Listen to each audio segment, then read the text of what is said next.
오늘 보실 성경 말씀은 갈라디아서 6장 7절로 8절의 말씀을 보시겠습니다.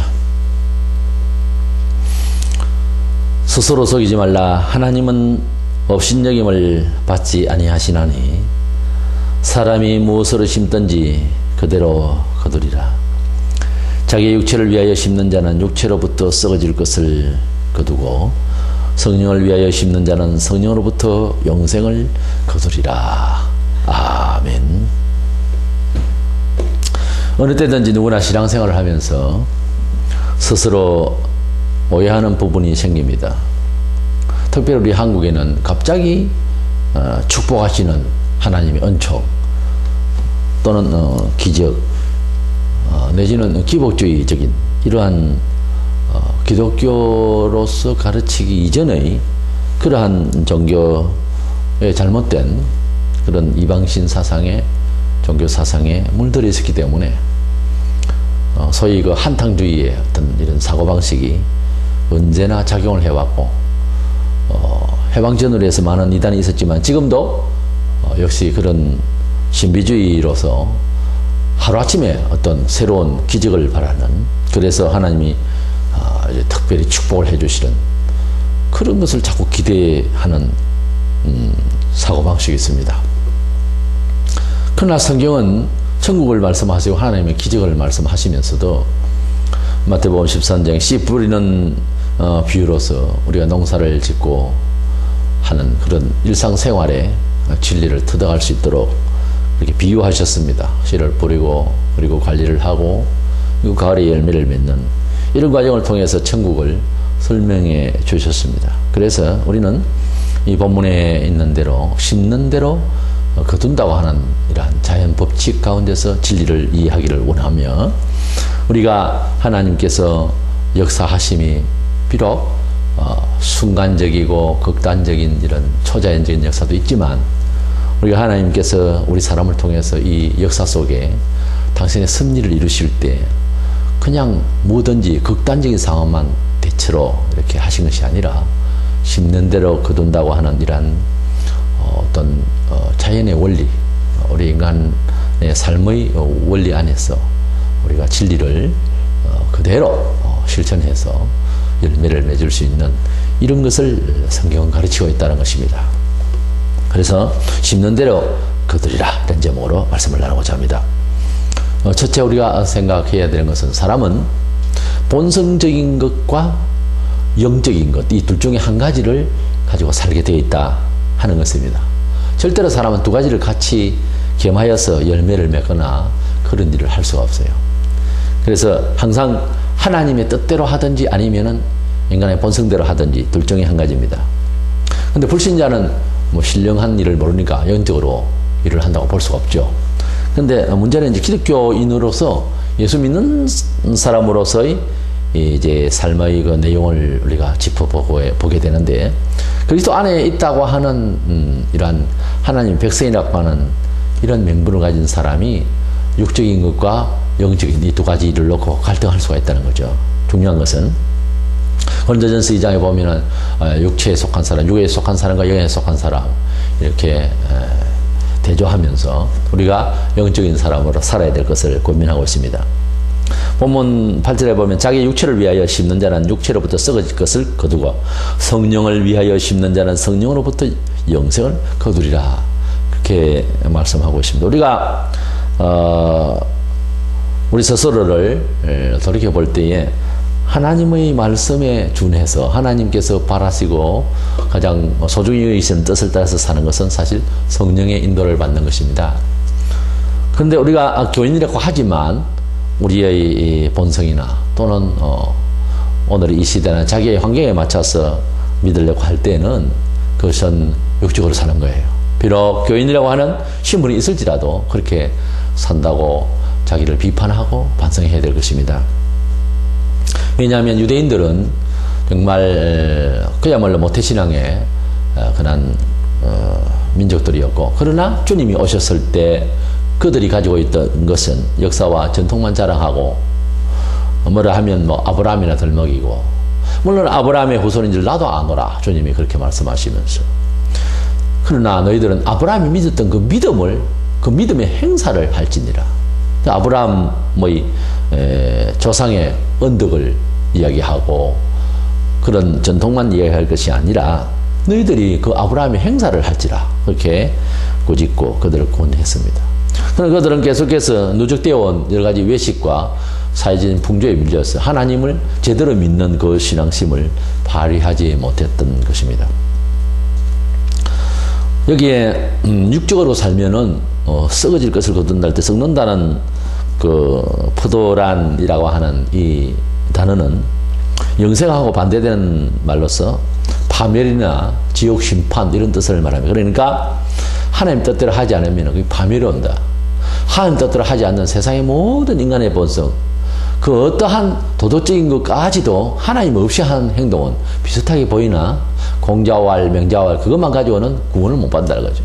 결국은 인간이 가지고 있는 그러한 철학적인 관념은 결국 멸망을 받게 되어 있는 이 어설픈 사람의 이 지혜, 이것을 믿고 사람들이 시대마다 대두되는 이슈되는 이러한 철학을 가지고서 살려고 한다. 요즘 같은 경우에는 하도 좌절을 많이 하고 복잡해지니까 긍정적 사고방식으로 뭐든지 잘 될 거야.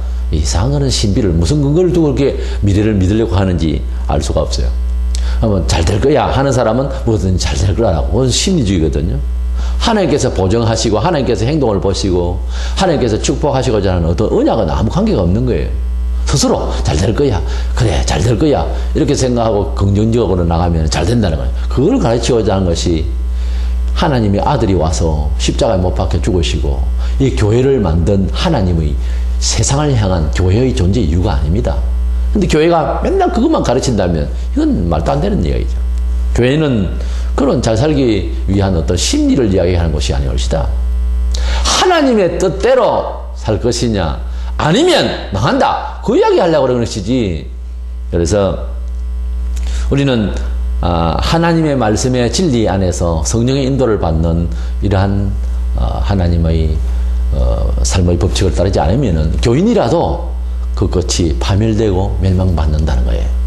왜냐하면 이스라엘 백성들이 하나님의 백성이라고 했지만은 하나님의 진리대로 뜻대로 안 살아서 그들은 결국 파멸을 가져왔던 것입니다. 그러면 지금도 교회 2000년 역사 동안 교회 역사를 봐도 그렇습니다. 지금의 유럽 교회가 망가진 이 모든 일들은 다 하나님의 뜻대로 자기들은 하늘이라고 하지만은 유대인들이 외세계 종교에 빠졌듯이 신약의 교회 2000년 역사 동안에 교회가 중세기에도 그랬고 그렇게 하나님의 뜻대로 정말 하지 아니하고 외식만 남고 조직만 남고 전통만 남았다가 결국은 유럽교회는 몰락을 하고 말았습니다. 우리 한국교회도 마찬가지로 하나님의 뜻을 두려워하고 조심하고 고민하는 사람들이 점점 줄어들고 우선 살아가는 법칙이 무엇일까? 우선 내가 편리한 교회는 어떤 교회일까? 뭐 그런 식으로 살다 보면은 처음에는 달콤한데 나중은 파멸이 온다는 거예요. 그것은 예수 믿기 전에도 하던 짓거리예요. 예수 믿기 전에도 선택했던 삶의 철학입니다. 그것은 그것은 우리가 하나님의 백성이 살아가기 위한 수단이 아니옵시다. 하나님의 백성은 하나님의 뜻에 어쨌든 매여서 살고자 하는 것이 힘겨워도요. 바로 그때에 하나님께서 우리를 축복하시기 때문인 것입니다. 성령님이 인도를 받는다는 것은 성령 안에서 산다는 것은 어떤 것일까요? 성령님이 우리에게 임하시고 영적인 삶을 산다면 얼마나 좋겠습니까? 그것은 요한복음 16장 13절에 보면 진리 가운데로 인도한다고 그랬어요. 성령 받았다는 사람은 예수를 내 구주로 믿을 뿐만 아니라 진리 가운데 성경 진리를 사모하게 되어 있습니다. 반드시 성령 받은 사람은 어떤 식으로든지 은혜 받았다 하면 하나님의 말씀을 애독하고 들으려고 그러고 따르려고 그러고 배우려고 합니다. 자진했어요. 억지로 배우라 들으라가 아니라 자신이 그렇게 하나님 말씀대로 살려고 하게 되어 있습니다. 그럼에도 불구하고 성경대로 하지 아니하는 많은 이단들이 있고 성경대로 하지 않는 것 같은데도 무슨 일이 일어나는 것처럼 보이는 것은 마태복음 7장 21절로 23절에 예수 이름을 빙자해서 능력을 행하고 기적을 행해도 구원을 못 받는 선지자들이 있습니다. 내 말이 아니고 성경에 그렇게 주님이 친히 말씀하신 거예요. 특별히 종말에 가면은 마지막 때에 거짓 선지자들이 이적과 기사로서 사람을 유혹하게 될 것이다. 심리학자들은 말하기를 사람들이 왜 마지막 때에 이적과 기사로서 유혹을 받을까? 그것은 이론이 무성하고 변론이 무성하고 상황에 대한 자기 합리화가 그렇게 무성하기 때문에 이런 가운데서 아무도 못 믿는 거예요. 그럴 때에 마음이 둔해지고 돌같은 우리 마음에 충동질을 하는 이적 이런 것들이 이제 특별한 일들이 벌어져야 관심을 기울게 되는 둔한 우리의 영적 상태를 마귀가 그런 수단으로서 이적과 기사로서 사람들을 미워하게 되는 거죠. 배운 사람이나 안 배운 사람이나 종교적인 문제에 대해서는 똑같이 그렇게 사람들이 바보같이 이적과 기사에 그렇게 매몰이 됩니다. 생각도 버리고 주관도 버리고 꿈도 버리고 이단에 빠져서 자기 정체를 다 잃어버릴 사람들이 얼마나 많습니까? 이 목사로서 이단을 쫓아가는 이단 자신보다 그 많은 멀쩡한 사람들이 그 지성인들이 말도 안 되는 것을 믿고 따라가는 것을 보면서 참으로 안타깝기 그지없습니다. 제가 처음에 예수를 믿을 때에 그냥 안 믿었습니다. 왜 믿어야 되는지에 대해서 날마다 연구를 했습니다. 날마다 질문을 했습니다. 왜 예수만 믿어야 되는지에 대해서. 그래서 열심을 다해서 초기 신앙 때에 나의 신앙 정체성을 나 자신에 대해서 나이는 21살이었지만 그렇게 정체성 확립을 위해서 노력을 많이 했습니다. 밤이 맞도록 기도하고 성경 보고 신학서적 보고 그럼 모르면 또 묻고 그래서 오직 예수 그리스도만한 역사적인 그런 객관성을 가진 역사를 가진 자가 이 세상에 없다는 결론이 확실해졌습니다. 그러나 이단들은 그 어떤 미혹의 이야기를 해도 그들이 벌려놓은 일들은 그 시기가 너무 짧고 역사가 짧고 그리고 전통적으로 보편화되어 있는 진리의 역사와는 대조를 할 때 너무 차이가 나고 지성이 있으면 그것을 비교를 해보세요. 비교 종교학적 그렇게 비교를 해보면 우리가 세상을 살 때도 그래도 객관성이 있고 공정성이 있고 신빙성이 있는 것을 따집니다. 특별히 역사를 연구하는 사람들에게는요. 근거 없이 믿어서는 안 되지 않습니까? 그랬을 때 예수 그리스도에 관한 우리의 전통적인 모든 내용을 볼 때에 우리 주 예수 그리스도를 대항할 만한 사람이 이 세상에 있을 수가 없다고 하는 결론이 나옵니다. 그런데도 생각이 있는 건지 없는 건지 예수 외에 다른 사람을 예수라 생각하고 재림주라 생각하고 무슨 구원자라고 생각한다는 자체는 너무 이것은 발상이 잘못된 것이고 사고가 너무 안타까운 거예요. 자기를 컨트롤해 나가는 게 그렇게밖에 안 된단 말입니까? 우리 예수 그리스도 외에 다른 사람의 역사가 너무 짧고 아무리 위대한 일이 보인다 하여도 성경에 볼 때 도저히 있을 수 없는 일들이 그 사람 배후에는 계속해서 보이는 것입니다. 너무 빛나 보이고 그 사람이 대단하게 보여도 그 배후를 살펴보면 어두운 부분이 너무 많은 것입니다. 그래도 나에게 병을 고쳐준 부이라 이렇게만 생각한 나머지 그 사람을 무조건 하고 좋다 이렇게 생각하고 따르는지 모르겠는데 우리가 예수 그리스도 안에서 진리를 이해하게 될 때 규명을 할 때 그 역사성과 보편성 그리고 경험 그리고 타당성 합리성 그 모든 것들을 다 우리가 다 생각을 하고 그렇게 취급을 해야 되고 아니 세상 일에는 그렇게 하면서 왜 나의 생명을 다 의존하고 의탁해야 될 분을 찾는 데 있어서 왜 교주에게 이상한 그런 사이비에게 우리 몸과 마음과 정성을 다 바치느냐 그 말이에요. 우리는 하나님의 말씀 진리 안에서 살지 않으면 안 되겠기에 우리가 교회 역사를 보면 중세기의 그 암흑시대에 종교개혁자 마르틴 루터부터 시작해서 존 칼빈과 수많은 그런 개혁자들은 하나님의 말씀으로 돌아가자 하는 것이 종교개혁의 모토입니다. 하나님 말씀대로 돌아가자. 오늘 이 시대에도 하나님 말씀보다 사람의 말을 중시 여기고 하나님 말씀보다 상황에 맞춰서 예수를 믿으려고 그러고 그 모든 것들이 파멸이 옵니다. 교회가 중세기에 완전히 타락을 하고 소위 중세 암흑시대라 보통 그렇게 말합니다. 그것은 뭔가 하니까 사람 마음은 그때나 지금은 똑같아요. 똑같아요. 예수님 당시나 노아 때나 똑같아요. 하나님 말씀을 벗어나서 인본적으로 그 중세기에 그렇게 캐톨릭이 부패를 할 때에 그 사람들과 인간적인 어떤 면에서 이권 문제로 싸운 것이 아닙니다. 하나님의 말씀대로 돌아가자는 거예요. 마르틴 루터가 일어나서 존 칼빈이 일어나서 개신교를 만든 것은 하나님이 말씀하신 대로 돌아가자는 거예요. 완벽하게는 다 모르지만 근본적인 큰 대목에 있어서 하나님 말씀대로 돌이키려고 하니까 하나님보다 그래 신부가 더 잘 살아야 되겠고 교회보다 교양이 더 잘 돼야 되겠고 그런 조직과 그런 체제가 무너지려 하니까 얼마나 어렵습니까? 계획하다는 순교를 당하고 여기저기서 막 죽어갔습니다. 오늘 이 시대가 하나님의 말씀대로 살려고 하면 똑같이 힘이 들 거예요. 분명히 들게 되어 있어요. 어느 시대나 마찬가지로.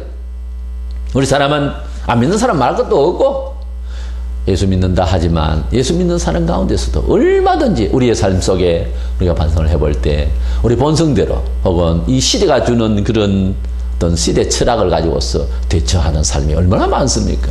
이것은 실수요, 이것은 고쳐야 되는 것이고, 이것은 계획을 해야 되는 것이고, 이것은 기도로서 날마다 퇴치시켜서 주께서 이미 주신, 이미 선포된 하나님의 축복의 메시지, 신실하신 하나님의 언약의 말씀을 붙들고 살려고 해야 내가 살고 사회가 사는 것입니다. 두 번째로 우리는 또 그렇게 생각해야 됩니다. 반드시 결과는 하나님이 만들어내신다는 거예요. 우리 인생이 이렇게 살아도 되겠거니 하고 하나님을 속일 것 같아도 땅이 알고 하늘이 안다고 하나님은 아주 세밀하셔서 머리털까지 세신다고.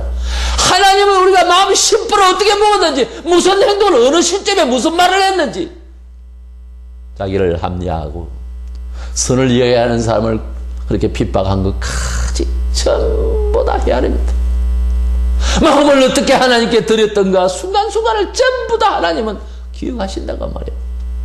죄인된 우리는 시간이 흐르면서 내가 무슨 죄를 졌는지 잊어버리지만 하나님은 기억하신다고 말이에요. 하나님은 기억하신다. 사람은 속여도 하나님 못 속입니다. 하나님이 어리석은 분이 아닙니다. 본문 7절에 스스로 속이지 말라. 자기도 모르게 속이고 있어요. 하나님은 업신여김을 받지 아니하시나니 사람이 무엇으로 심든지 그대로 거두리라 그랬습니다.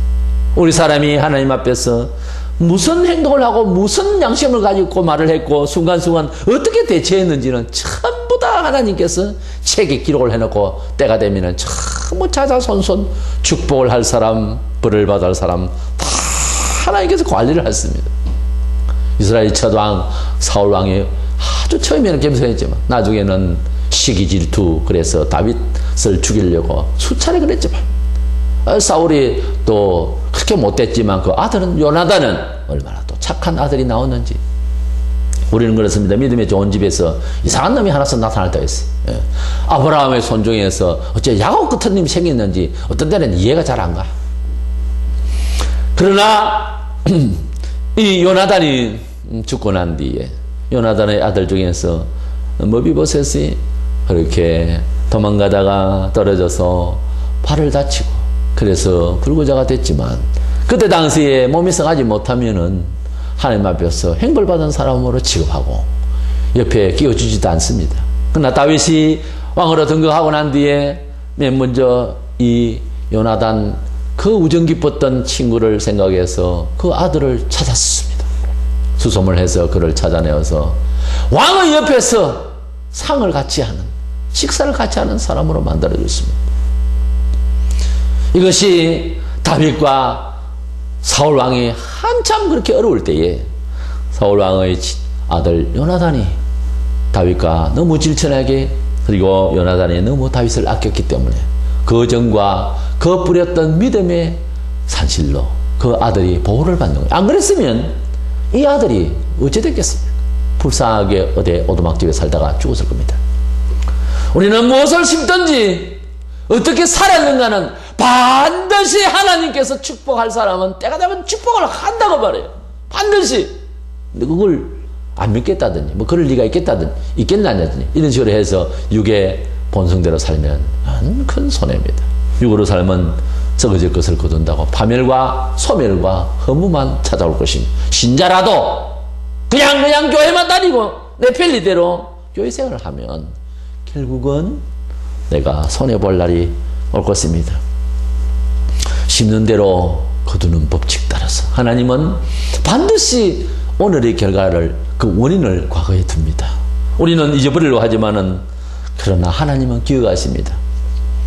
때리는 건 몰라도 맞았는 기억한다는 말이 있듯이 우리가 하나님 앞에서 하나님 마음을 아프게 하고 우리가 뭘 잘못했는지도 모르고 잊어버리고 살다가 나중에 덜컹 하나님께서 그래도 정신을 일깨우려고 충동질을 하면 하늘도 무심하시 하면서 하나님을 또 원망하기 시작합니다. 우리가 믿는 자로서 곤란을 당할 때 항상 무릎 꿇고 아버지여 내가 무엇을 잘못했어? 무엇이 부족했길래 아버지여 이렇게 성을 내십니까? 하고 물어봐야 돼요. 하늘도 무심하시지. 무심한 거 좋아하시네. 매일 무심해. 하나님이 생각이 얼마나 많은데 무심하단 말이에요. 우리는 반드시 심판대에 오를 것이며 우리는 반드시 인생을 살아가면서도 판단을 받고 많은 인간인 것을 우리가 스스로 꼭 기억해야 됩니다. 요한계시록 20장 12절에 보면은 또 내가 보니 죽은 자들이 큰 자나 작은 자나 그 보좌 앞에 서 있는데 책들이 펴 있고 또 다른 책이 펴져 있으니 곧 생명책이라. 죽은 자들이 자기 행위를 따라 책들에 기록된 대로 심판을 받으니라고 했습니다. 주께서 오시는 날 우리가 백보자의 심판이라고 모든 죽은 자들이 다 일어나서 신불신간에 판단을 받는데 여기에 책이 두 권 나옵니다. 하나는 단수로 책, 생명책이 있습니다. 이것은 하나님 백성들의 책입니다. 구원받는 사람들 이름을 그려놓은. 그 다음에 책들이 펴져 있고 그런데 이 책들은 독수행을 걸었어요. 이것은 심판받을 불신자들이 무슨 죄를 짓는지 그 행위를 쫙 하는 기록한 책입니다.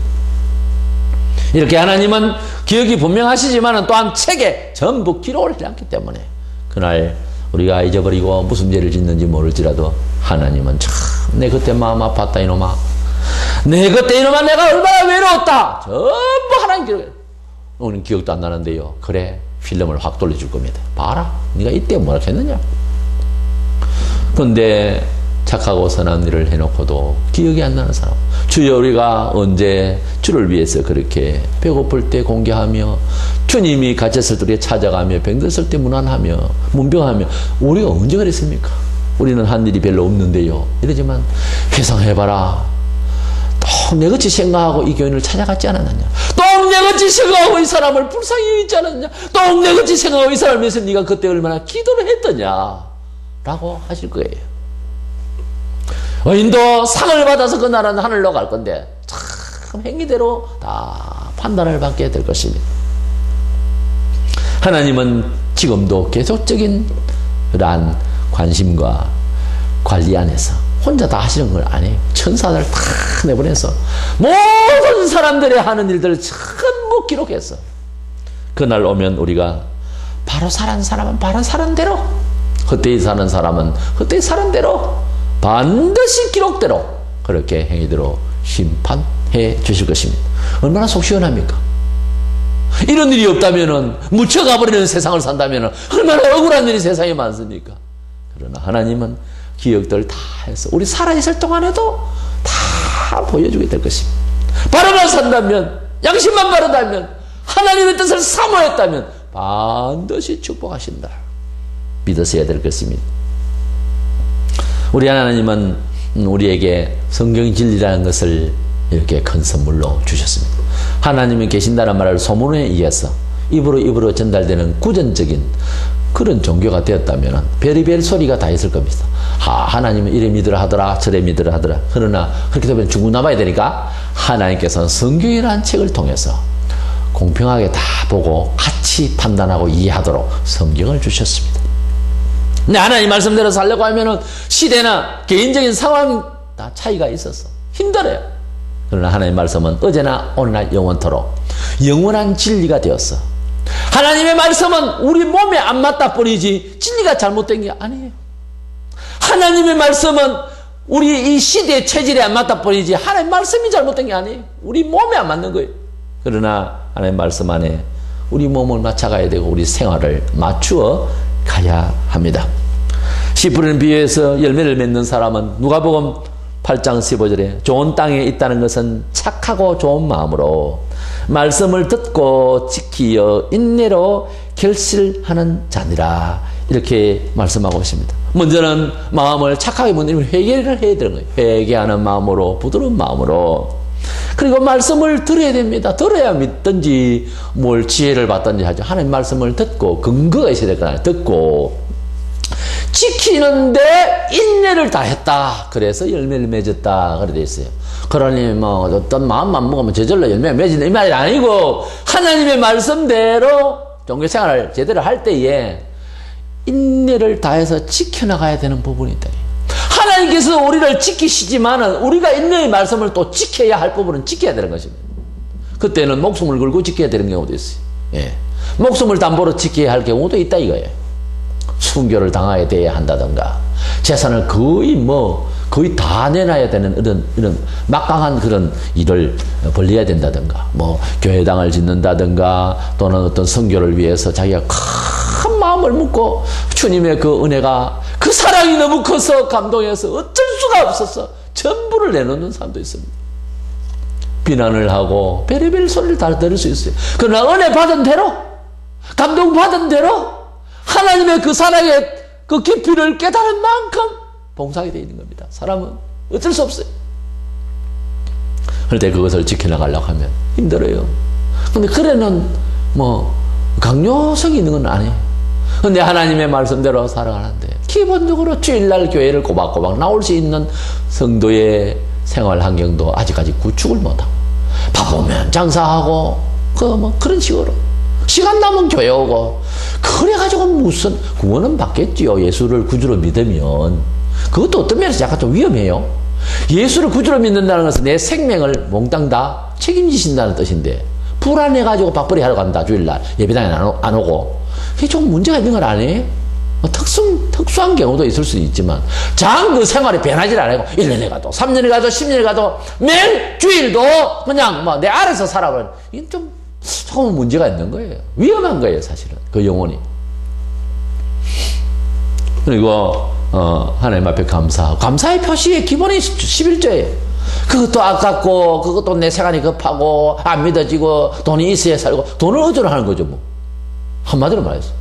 그런 식으로 11조도 제대로 못 내고, 불안하고, 떨리고, 돈 계산이 먼저 앞서고, 불안하고, 그래가지고 그런 천년의 하나님의 기적을 체험합니까? 근데 우리 몸이 그렇게 체질화 안 돼 있습니다. 그러다 보니까 항상 인내가 부족하고, 이 본문에 인내해가지고서 열매를 맺거든요. 지키어 열매를 맺거든요. 말씀을 듣고 열매를 맺었거든요. 부드럽고 착한 마음을 가지고 들었거든요. 그래, 회개도 안 해. 마음도 가장 독해가 있어. 착하지를 못하고, 말씀을 듣지도 안 해. 그리고 지키지도 안 해. 인내도 없어. 그래가지고 뭘 30배, 60배, 100배 노래를 하고 있단 말입니까? 안 되는 거예요. 심는 대로 거둬요. 저절로 되는 거 없어요. 우리는 이 시대가 어떤 면에서는 하나님의 말씀을 많이 듣는 것 같아도 하나님 진짜 말씀이 부재한 시대입니다. 인터넷을 통해서나 TV를 통해서나 신문을 통해서 책자를 통해서 얼마나 많이 하나님의 말씀이 쏟아지고 있는 이런 정보 시대인데, 그럼에도 불구하고 진짜 하나님께서 우리에게 주시고자 하는 메시지가 많이 부족한 시대가 아닌가, 저는 그렇게 생각합니다. 수많은 설교가 있고 책방에 가면 막 들어보놨습니다. 한참 곳이 있습니다. 근데도 하나님께서 진정 우리를 사랑하셨기에, 진정 우리를 책임지시려 하는 진짜 말씀이 부재한 시대다 이 말이에요.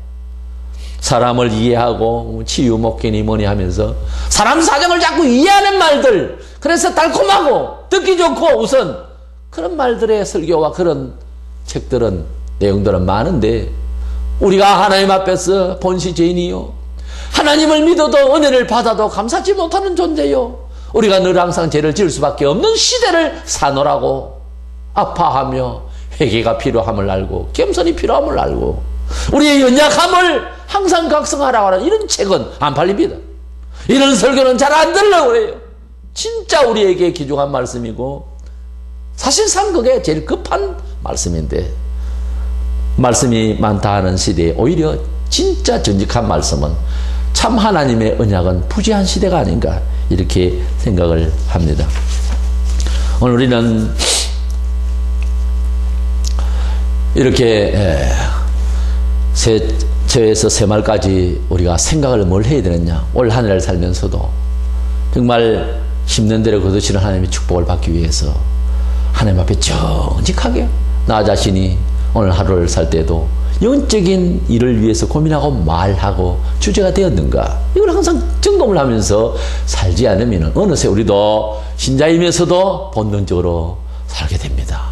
본능으로 살면은 소멸되고 파멸되고 이것은 부패하게 되는 거예요. 손해인 거예요.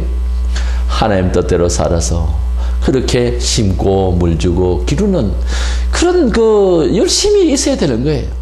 우리나라 사람들은 한탕주의를 좋아해서 그저 안수받고 그저 단방에 무슨 손오공이나 돼서 구름 타고 날 이런 식의 생각을 가지고 있는 사람들이 너무 많습니다. 신앙은 그렇게 되어지는 것이 아닙니다. 연륜이 필요하고 하나님 말씀을 준비해야 되는 것입니다. 사도들이 제대로 사도의 길을 가기 전에 3년이라는 세월을 넘어 예수님께 배웠습니다. 그러고 난 뒤에 오순절날 성령의 충만함을 주었습니다. 그리고 그들을 아무리 성령 충만해도 쉬운 길은 아니었습니다. 알고도 십자가를 졌습니다. 이런 과정이 있는 거예요. 아무나 그렇게 되는 게 아닙니다. 그러므로 올 한해도 심는 일, 내 하나님의 행위가 오늘 이 시간 주여, 오늘 이 경우에 주여, 내가 이렇게 마음을 먹겠나이다. 나 이렇게 말하겠나이다. 나 이렇게 고민하겠나이다. 나 이런 하나님 아버지의 뜻대로 기도하겠나이다. 이렇게 심어 나가야 되는 거예요. 취사 선택에 있어서 주의 뜻을 받들어서 주님의 마음에 맞는 대로 선택하고 주의 마음에 맞는 대로 우리가 엎드려 기도하고 그렇게 고민하고 그렇게 간절할 때 하나님께서는 반드시 그 마음 심은 대로 성령으로 사는 자에게, 어쩌면 성령으로 산다는 것은 하나님의 뜻대로 고민하는 자체입니다. 사실은 어떤 행동이라기보다 성령으로 산다는 말은요, 하나님의 뜻대로의 삶을 고민하는 거예요. 고민하면 반드시 그렇게 또 살아가게 되니까요. 10년 대로 거두시는 하나님의 축복, 영적으로 신령하게 하나님의 진리대로 잘 살아서 많은 열매를 거두는 저와 여러분 되시기를 축원합니다.